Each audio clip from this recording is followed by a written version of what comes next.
Dunyadari is brought to you by Infinix Hot 10 Play.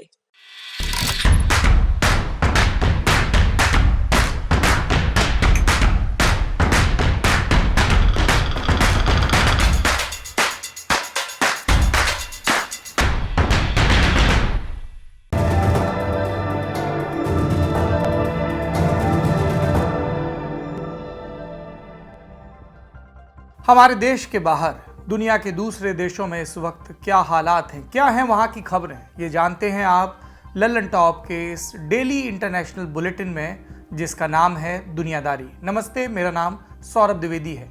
आज की दुनियादारी में क्या देखेंगे जानेंगे आप। सबसे पहले बात करेंगे भारत के पड़ोसी देशों में कोरोना के चलते क्या हालात हैं। पाकिस्तान में भारत की कोरोना सुनामी को लेकर क्या चेतावनी दी जा रही है। श्रीलंका नए प्रतिबंध क्यों लगा रहा है।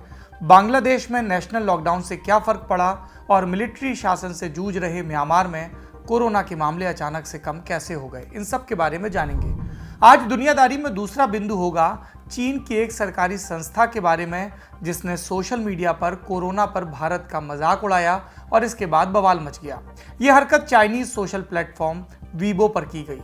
हंगामे के बाद पोस्ट को डिलीट करना पड़ा। इस पोस्ट में क्या था और इस पर बवाल क्यों मचा, जानेंगे आज के दुनियादारी में। पहले चलते हैं भारत के पड़ोस में। पाकिस्तान में कोरोना की तीसरी लहर आ चुकी है। पहली लहर में लॉकडाउन की वजह से स्थिति संभल गई। दूसरी लहर को भी पाकिस्तान आराम से झेल गया, लॉकडाउन नहीं लगाने के बावजूद। लेकिन मार्च 2021 में शुरू हुई तीसरी लहर पर से देश का नियंत्रण छूट रहा है। रोजाना 4 से 5 हजार नए मामले सामने आ रहे हैं। अकेले अप्रैल में 1,40,000 केस दर्ज हुए। 3,000 से ज्यादा लोगों की मौत भी हुई। शहरों में आईसीयू के बेड भरे हुए हैं। ऑक्सीजन की भारी किल्लत है। ब्रिटेन, साउथ अफ्रीका और ब्राजील में तबाही मचा चुके वेरिएंट्स ने भी यहां पर दस्तक दे दी है। लाहौर में 2 दिन का लॉकडाउन लगाना पड़ा। जानकारों का कहना है कि अगर सरकार ने अभी कड़े कदम नहीं उठाए तो पाकिस्तान तीसरी लहर को नहीं झेल पाएगा। और कड़े कदम से उनका मतलब है नेशनल लॉकडाउन। प्रोटोकॉल्स का पालन करने के लिए कानून बनाने और वैक्सीनेशन की रफ्तार तेज करने की भी मांग उठाई जा रही है। पाकिस्तान इन तीनों ही मामलों में जिनकी मांग उठाई जा रही है पिछड़ रहा है। और इसकी वजह क्या है? प्रधानमंत्री इमरान खान ने कई बार अपने संबोधन में इसका जिक्र किया। चेतावनी भी दी कि अगर नहीं संभले तो हालात भारत जैसे हो जाएंगे और ऐसी सुनामी को पाकिस्तान नहीं झेल सकता। इसके बावजूद प्रधानमंत्री इमरान खान नेशनल लॉकडाउन लगाने के खिलाफ हैं। उनका कहना है कि इससे दिहाड़ी मजदूर और आम जनता भूख से मरने लगेगी। नेशनल लॉकडाउन की बजाय उनका फोकस संक्रमण वाले इलाकों में तालाबंदी करने पर है। एक्सपर्ट्स का कहना है कि नेशनल लॉकडाउन के बिना बात बनेगी नहीं। उन्होंने ये भी सुझाव दिया कि जरूरत पड़े तो आर्मी को उतारा जाए। ऐसा क्यों? वजह है जनता की कैजुअल अप्रोच। लोगों को ऐसा लगने लगा है कि 2 लहर में कुछ नहीं हुआ तो अब भी कुछ नहीं होगा। मास्क और सोशल डिस्टेंसिंग के बेसिक नियमों का ठीक से पाकिस्तान की जनता पालन नहीं कर रही। इमरान खान अपील के जरिए लोगों को रास्ते पर लाना चाहते हैं, लेकिन ये लगातार बेअसर साबित हो रही है। फिलहाल रमजान का महीना चल रहा है। ईद को लेकर मस्जिदों में 50 से ज्यादा लोगों के इकट्ठा होने पर पाबंदी है। शादी और दूसरे आयोजनों में भी अधिकतम सीमा निर्धारित है, लेकिन इसका कतई पालन नहीं हो रहा। अप्रैल 2021 में तहरीक-ए-लब्बैक पाकिस्तान ने कई दिनों तक मास प्रोटेस्ट किया। उसमें भी हजारों लोगों ने कोरोना से जुड़े नियमों की सरेआम धज्जियां उड़ाई थी। इन सब के अलावा संक्रमण रोकने के सबसे सटीक उपाय वैक्सीनेशन की रफ्तार पर भी धीमी गति से काम चल रहा है। पाकिस्तान में वैक्सीनेशन की प्रक्रिया फरवरी में शुरू हुई, लेकिन अब तक सिर्फ 2% वयस्क जनता को वैक्सीन लगाई जा चुकी है। पाकिस्तान ने कुल 1,80,00,000 खुराकों की डील की और उन्हें अब तक 50 लाख खुराकें मिली। वैक्सीनेशन की कमी के अलावा और क्या वजहें हैं? सरकारी सेंटर पर वैक्सीन लगाने के लिए नेशनल आइडेंटिटी कार्ड होना जरूरी है, लेकिन आबादी के एक बड़े हिस्से के पास ये कार्ड नहीं है, और कार्ड नहीं तो वैक्सीन नहीं। सरकार से इस नियम में ढील देने की मांग भी की जा रही है। अगर ऐसा नहीं हुआ तो आशंका है कि पाकिस्तान की एक बड़ी आबादी वैक्सीन से वंचित रह जाएगी। इसके अलावा झूठी अफवाहों और आशंकाओं का बाजार भी गर्म है। बहुत सारे लोग वैक्सीन के लिए तैयार नहीं, किसी को नपुंसक होने का डर, तो कोई धार्मिक वजहों से इसके लिए तैयार नहीं हो रहा। अगर अभी वाली रफ्तार से पाकिस्तान में वैक्सीनेशन चलता रहा तो 2023 के शुरुआती महीनों में 70% आबादी को टीका लगाने का लक्ष्य पूरा होगा और तब तक ये महामारी और भी व्यापक हो जाएगी। यानी पाकिस्तान फिलहाल बारूद के ढेर पर बैठा है, उसमें आग लगने का पूरा सामान तैयार है और अगर इसे न रोका गया तो भविष्य की सिर्फ कल्पना की जा सकती है। पाकिस्तान से निकलकर चलते हैं अब पूर्वी मोर्चे की तरफ, बांग्लादेश। यहाँ मार्च के महीने में कोरोना के मामले अचानक से बढ़ने लगे। अप्रैल आते आते स्थिति हाथ से निकलती दिखी। एक दिन में 7,000 से ज़्यादा नए केस दर्ज हुए और जब हेल्थ सिस्टम कोलैप्स होने की कगार पर पहुंचा तो सरकार के पास एक ही रास्ता था, नेशनल लॉकडाउन। 14 अप्रैल को 2 हफ्ते का लॉकडाउन लगाया गया, फिर इसे 5 मई तक के लिए बढ़ा दिया गया और इसका असर भी हुआ। नए मामले घटने लगे। 2 मई को नए संक्रमण का आंकड़ा घटकर 1359 पर आ गया। सरकार इससे खुश है। उसने 25 अप्रैल को शॉपिंग मॉल खोलने की इजाज़त भी दी थी। अब पब्लिक ट्रांसपोर्ट को भी पूरी तरह से शुरू करने पर विचार चल रहा है। हालांकि बांग्लादेश के हेल्थ एक्सपर्ट्स इसके खिलाफ हैं। उनकी राय है कि लॉकडाउन को 2 हफ्ते के लिए और बढ़ा देना चाहिए। ये भी कहा कि पब्लिक ट्रांसपोर्ट स्टार्ट करने की जगह कामगारों को सरकारी मदद दी जाए। एक्सपर्ट्स की इस राय की वजह क्या है? वजह है त्योहार का महीना। ईद के मौके पर भारी खरीदारी होगी, बाजारों में भीड़ अचानक से बढ़ जाएगी और ऐसे में सोशल डिस्टेंसिंग और दूसरे नियमों का पालन करवाना नामुमकिन होगा। और ऐसे में आशंका है कि जो संक्रमण अभी काबू में दिख रहा है, अचानक से वो हाथ से निकल जाएगा और लॉकडाउन का फायदा भी खत्म हो जाएगा। एक्सपर्ट्स के मुताबिक कोरोना प्रोटोकॉल्स का सख्ती से पालन हो और वहां पर भी एक्सपर्ट भारत में मिले कोरोना वेरिएंट पर सरकार को आगाह कर रहे हैं। कह रहे हैं कि भारत से आने वाले यात्रियों को कम से कम 14 दिनों के लिए अनिवार्य क्वारंटीन में रखा जाए। बांग्लादेश की सरकार अपने एक्सपर्ट्स की बातों पर कितना ध्यान देती है, इसी से उस देश में कोरोना संक्रमण की दशा और दिशा तय होगी। पूर्व के बाद अब दक्षिण में चलते हैं, श्रीलंका। यहाँ 2 मई को कोरोना के 1891 नए मामले सामने आए। ये अपने आप में श्रीलंका के लिहाज से एक रिकॉर्ड है। महामारी की शुरुआत से पहली दफा ग्राफ इतना ऊपर पहुंचा। लगातार 7वें दिन नए संक्रमण का आंकड़ा 1000 के पार और इसकी वजह ब्रिटेन में मिला कोरोना वेरिएंट। अधिकारियों का कहना है कि बड़ी संख्या में लोगों में यही वेरिएंट पाया जा रहा है। श्रीलंका की सरकार ने स्थिति को भांपा और इसके साथ ही कड़े प्रतिबंध लगाने शुरू कर दिए। 21 मई तक के लिए शादी समारोह जैसी चीजों पर रोक लगा दी गई। धार्मिक स्थानों पर भी किसी तरह की भीड़ नहीं जुटेगी और सभी तरह के इवेंट्स पर अगली सूचना तक प्रतिबंध रहेगा। इसके अलावा school, college, cinema hall, club, park और दूसरी सार्वजनिक जगहों को भी अगले आदेश तक के लिए बंद कर दिया गया है। नए प्रतिबंध हवाई यात्रियों पर भी लागू होंगे। सिविल एविएशन डिपार्टमेंट ने तय किया है कि एक प्लेन में अधिकतम 75 यात्री बैठेंगे और ये नियम अगले 14 दिनों तक लागू रहेगा। अब म्यांमार का रुख करते हैं। हम जानते हैं कि यहाँ 1 फरवरी 2020 को तख्ता पलट हुआ था। आर्मी ने लोकतांत्रिक तरीके से चुनी सरकार को हटाकर फिर से सत्ता कब्जे में ले ली थी। इस तख्ता पलट से जनता के बुनियादी अधिकार तो कम हुए ही, साथ में कोरोना के संक्रमण भी अचानक से कम होने लगे। तख्ता पलट से पहले तक रोजाना 400 से 500 केस आ रहे थे। 5 फरवरी को यह आंकड़ा 200 पर आया और उसके बाद से ये कभी ऊपर नहीं गया। किसी दिन तो 0 केस भी रिपोर्ट हुए। इसकी वजह आपको बताते हैं। मिलिट्री कू के समय म्यांमार कोरोना की दूसरी लहर से उबर रहा था। 1 फरवरी से पहले तक लगभग 1,40,000 संक्रमण और लगभग 3100 मौतें हुई थी। 3 महीने बीत जाने के बाद भी ग्राफ वहीं पर ठहरा है। तो ये चमत्कार कैसे हुआ? नंबर कम क्यों आ रहा है? क्या ये मिलिट्री शासन की कामयाबी थी? बिल्कुल नहीं। ये चमत्कार हुआ है कम टेस्टिंग और मेडिकल स्टाफ की हड़ताल की वजह से।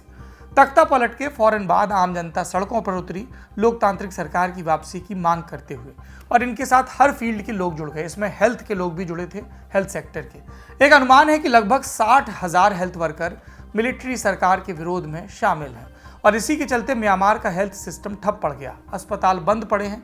कई अस्पतालों को सेना ने अपने कब्जे में लेकर चलाने की कोशिश की है, यानी आम जनता के लिए टेस्टिंग की व्यवस्था नहीं है। इसके अलावा प्रदर्शनकारी रोजाना अपना ठिकाना बदलते हैं। ऐसे में संक्रमण को ट्रेस कर पाना भी लगभग असंभव है। म्यांमार में वैक्सीनेशन का प्रोसेस भी शुरू हुआ 27 जनवरी को, यानी तख्ता पलट से 4 दिन पहले। सरकार ने कहा इस साल के आखिरी तक 40% लोगों को वैक्सीनेट कर लेंगे। पहले चरण में फ्रंटलाइन वर्कर्स को टीका लगाया गया, लेकिन सत्ता बदलने के बाद लोग दूसरी खुराक के लिए तैयार नहीं हैं। इसमें फ्रंटलाइन वर्कर्स भी शामिल हैं। उनका कहना है कि जब तक मिलिट्री हुंटा नहीं हटती, वो दूसरी डोज नहीं लेंगे। इस तानाशाही शासक को, इस रिजीम को गद्दी से हटाना हमारी प्राथमिकता है। म्यांमार में हुंटा के विरोध में हुए प्रदर्शनों में अब तक 700 से ज़्यादा लोग मारे जा चुके हैं, हजारों गिरफ्तार हुए और लाखों पलायन झेलने पर मजबूर हैं। और ऊपर से कोरोना की ये तीसरी लहर। जानकारों का कहना है कि ये लहर म्यांमार को किसी भी वक्त पूरी तरह अपनी चपेट में ले सकती है और देश इसके लिए बिल्कुल भी तैयार नहीं है। अब चलते हैं चीन की तरफ। आज के दूसरे बिंदु पर बात करते हैं। यहाँ एक सोशल मीडिया पोस्ट की वजह से हंगामा बरपा है। चाइनीज कम्युनिस्ट पार्टी यानी कि सीसीपी से जुड़ी संस्था है central political and legal affairs commission. इसने सोशल मीडिया प्लेटफॉर्म वीबो पर एक फोटो कोलाज डाला। इसमें एक तरफ चीन में हुई रॉकेट लॉन्च का सीन था और दूसरी तरफ भारत में कोरोना से मरने वालों की चिता की आग दिख रही थी। और इस फोटो कोलाज के साथ कैप्शन क्या था? Lighting a fire in China versus lighting a fire in India. यानी कि चीन में जब आग प्रकट होती है तब कैसा दृश्य होता है रॉकेट लॉन्च के समय का, बनाम भारत में आग कहां पर लगी है। बेशक ये घटिया पोस्ट थी, संवेदनहीन भी। खुद को सुपीरियर दिखाने की फिराक में चीन की सरकारी संस्था ने कोरोना से मर रहे लोगों का मजाक उड़ाया। वो भूल गए कि इस वायरस के लिए सबसे पहले वही जिम्मेदार हैं। उन्होंने आंकड़े छिपाए, उन्होंने सच्चाइयां छिपाई, उन्होंने अपने लोगों की स्थिति भी छिपाई। और इसीलिए इस पोस्ट पर यूजर्स ने, जो ज़्यादातर चीन के ही हैं, जमकर लताड़ भी लगाई। उन्होंने लिखा कि ये समय भारत के साथ सहानुभूति दिखाने का है और ऐसे पोस्ट की कोई जगह नहीं होनी चाहिए। जब आलोचना तेज हुई तो पोस्ट को डिलीट कर दिया गया। हालांकि तब तक लोगों ने इसका स्क्रीनशॉट रख लिया था। चीन का सरकारी अखबार है ग्लोबल टाइम्स। इसके संपादक हु शिजिन ने लिखा कि ये मानवता का झंडा बुलंद करने का समय है, भारत के साथ संवेदना दिखाने का समय है, ताकि चीन के समाज की नैतिकता कायम रह सके। कई लोगों ने इस पोस्ट के लिए भारत से माफ़ी भी मांगी। चीन के विदेश मंत्रालय ने भी इस पर अपना बयान जारी किया, कहा कि सबको हमारी सरकार और आम जनता की भावनाओं पर ध्यान देना चाहिए। हम भारत के साथ हैं और कोरोना के साथ लड़ाई में मदद करते रहेंगे। लेकिन ये पहली बार नहीं है जब चीन की किसी सरकारी संस्था ने भारत की कोरोना सुनामी का मजाक उड़ाया हो। इससे पहले मिनिस्टर फॉर पब्लिक सिक्योरिटी ने भी ऐसी ही एक तुलनात्मक तस्वीर पोस्ट की थी, जिसमें चीन के माउंट फायर गॉड हॉस्पिटल की तुलना भारत के शमशानों से की गई थी। चीन ने कोरोना महामारी की शुरुआत में 1000 बिस्तरों वाले इमरजेंसी हॉस्पिटल तैयार किए थे 2 हफ्ते के अंदर। वुहान के इस अस्पताल की पूरी दुनिया में चर्चा हुई थी। कोरोना के एपिसेंटर में संक्रमण को काबू करने में इसका अहम योगदान था। भारत में कोरोना की दूसरी लहर बेकाबू स्थिति में है। पूरी दुनिया भारत की मदद कर रही है, संवेदना प्रकट कर रही है। तो एक तरफ चीनी राष्ट्रपति हैं शी जिनपिंग, जो भारत के साथ खड़े होने का दावा करते हैं। दूसरी तरफ उनके मातहत काम करने वाली संस्थाएं हैं, जो आपदा में अवसर तलाश रही हैं और लाशों पर चढ़कर अपनी छवि चमकाने का प्रोपेगेंडा रच रही हैं। और ये सब वो तब कर रहे हैं जब आज वर्ल्ड प्रेस फ्रीडम डे है। हमारे देश में प्रेस की स्वतंत्रता को लेकर बहुत सारी बातें कही जाती हैं, लगातार संघर्ष चलता रहता है। लेकिन चीन तो इस मामले में हर सूचकांक में बहुत पीछे है। इसीलिए चीन की कोविड की स्थिति को लेकर भी कभी भी पूरी तस्वीर दुनिया के सामने नहीं आ पाई। ये था आज का बड़ी खबर सेगमेंट। अब सुर्खियों की तरफ चलते हैं। पहली सुर्खी कोरोना वैक्सीन से जुड़ी है। विश्व स्वास्थ्य संगठन WHO ने मॉडर्ना की कोरोना वैक्सीन को मंजूरी दे दी है। ये कोरोना की 5वीं वैक्सीन होगी जिसे WHO का अप्रूवल मिला। इससे पहले AstraZeneca, SK bio, serum institute of India, Johnson and Johnson और फाइजर की बनाई वैक्सीन को इस्तेमाल की इजाजत मिली थी। उम्मीद जताई जा रही है कि अब मॉडर्ना को बाकी देशों में आसानी से एंट्री मिल सकेगी। इससे वैक्सीन की कमी से निपटने में मदद मिलेगी। WHO के कोवैक्स प्रोग्राम का एक बड़ा हिस्सा सीरम इंस्टीट्यूट से बनी वैक्सीन पर निर्भर है। जब भारत में कोरोना की दूसरी लहर आई तब सरकार ने इसकी वैक्सीन पर, यानी सीरम इंस्टीट्यूट की बनाई वैक्सीन की निर्यात पर रोक लगाई। WHO के अधिकारी ने कहा कि इस कमी को पूरा करने के लिए जो दूसरी वैक्सीन कंपनियां हैं उनकी बनाई वैक्सीन को अप्रूवल देने की जरूरत थी। WHO फिलहाल चीन की सिनोवैक और सिनोफार्म वैक्सीन की भी जांच कर रहा है। इस रिपोर्ट के भी इसी हफ्ते जारी होने की संभावना है। दूसरी सुर्खी है कंबोडिया से। यहाँ कोरोना संक्रमण को रोकने के लिए अप्रैल की शुरुआत में लॉकडाउन लगाया गया। राजधानी नोम पेन और आसपास के इलाकों में रेड जोन बनाए गए। लोगों को मेडिकल इमरजेंसी के अलावा किसी काम के लिए बाहर निकलने पर मनाही की गई और नहीं माना तो कड़ा जुर्माना और जेल की सजा का सिस्टम है। और सरकार की सख्ती ने 3 लाख से ज़्यादा लोगों के जीवन पर अब संकट भी खड़ा कर दिया है। इसमें ज़्यादातर दिहाड़ी मजदूर और मार्केट वेंडर हैं। दरअसल सरकार ने गैर सरकारी संस्थाओं के घुसने पर पाबंदी लगा रखी है। सरकार का दावा है कि हम खुद ही सब लोगों की मदद करेंगे, लेकिन मदद की नहीं गई। गिने चुने लोगों को सरकारी मदद मिली। लोग भोजन के बिना तरस रहे हैं। मानवाधिकार संगठन एमनेस्टी इंटरनेशनल ने सरकार से अपील की कि संस्थाओं को कंबोडिया में जाने की अनुमति दी जाए। सरकार के प्रवक्ता ने ये बात मानने के बजाय एमनेस्टी को उल्टा सीधा सुनाया। कंबोडिया में कोरोना के अब तक कुल 15,000 मामले दर्ज हैं। इसमें से लगभग 13,000 केस बीते 3 महीने में आए हैं। सरकार ने वैक्सीनेशन की रफ्तार बढ़ाने के लिए हालांकि आर्मी को मोर्चा संभालने का हुक्म दिया है। आज की तीसरी और आखिरी सुर्खी किर्गिस्तान से। पड़ोसी देश ताजिकिस्तान के साथ सीमा पर हुई हिंसक झड़प में इसके 34 लोग मारे गए। सैकड़ों की संख्या में घायल भी हुए। ये आंकड़े किर्गिस्तान सरकार की तरफ से जारी किए गए। ताजिकिस्तान ने अपनी तरफ हुए नुकसान की जानकारी अभी नहीं दी है। ये झड़प 29 अप्रैल को शुरू हुई थी। शुरुआत में सीमा के पास गांव के लोगों के बीच झगड़ा हुआ, बाद में दोनों देशों के सैनिक भी इसमें शामिल हो गए। सैनिकों के शामिल होने के बाद आशंका जताई जा रही थी कि यह झड़प बड़ी हो सकती है, लेकिन बातचीत से मामला सुलझ गया। 2 मई को दोनों देशों ने संघर्ष विराम का ऐलान किया। मीडिया रिपोर्ट्स के मुताबिक ये विवाद जमीन और पानी के स्रोत को लेकर शुरू हुआ। किर्गिस्तान और ताजिकिस्तान एक समय सोवियत संघ का हिस्सा हुआ करते थे। उस दौर में एक से दूसरे देश में जाने की मनाही नहीं थी, लेकिन सोवियत संघ के विघटन के बाद नाकेबंदी बढ़ी, सीमाओं को लेकर झगड़ा हुआ और हालिया विवाद पिछले 30 बरस के इतिहास का सबसे हिंसक विवाद बताया जा रहा है।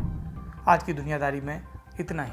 आप अपना और अपनों का ख्याल रखिए और पहला मौका मिलते ही वैक्सीन ज़रूर लगवाइए, मास्क अच्छे से पहनिए और कोई भी लक्षण दिखे तो फ़ौरन आइसोलेट होकर डॉक्टर की, एक अच्छे सक्षम डॉक्टर की सलाह ज़रूर लीजिए। इस बुखार को ये कि हाँ वायरल फीवर है, अरे ठीक हो जाएगा, इस सीज़न में तो होता ही है, दिखाएंगे तो रिपोर्ट बता देगा, रिपोर्ट पॉजिटिव आएगी तो क्या होगा, इस तरह के कुतर्कों से आप न सिर्फ अपनी बल्कि अपनों की भी ज़िंदगी जोखिम में डाल सकते हैं। इसलिए सावधानी बरतिए। शुभ रात्रि।